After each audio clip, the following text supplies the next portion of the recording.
Hi friends, I'm making this beautiful bird painting with alcohol ink, and I use this high gloss photo paper from Staples, and I use the back side of the photo paper just because it works for me better than using the glossy side to make the painting. And to blend the alcohol ink, I use the isopropyl alcohol 91%. I got it from pharmacy store. So I put it in a small bottle.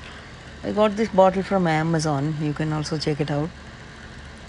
And the colors I'm using are the first I draw a basic outline of a bird, and then I use the Jacquard ink botanical green.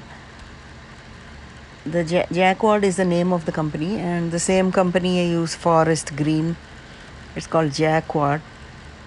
And the pitch black ink I use this Ranger. This Ranger pitch black is really good, and I blend it with isopropyl alcohol, and then I start blowing that. And if you want to buy the blower for this mini one, it's in Amazon. It's called silicon air blower, or you can search by silicon craft blower or something, then you can buy that. So I'm basically blending all these things, botanical green, forest green, and the pitch black, and it gives an interesting effect to the painting.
Markers, these are alcohol ink based markers, and I'm drawing a bird with these markers.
Then I'm using this acrylic paint, magenta and some purple and some greens also to add some flowers and leaves to this garden. And I use palette knife to draw the flowers because it gives an interesting texture to the painting.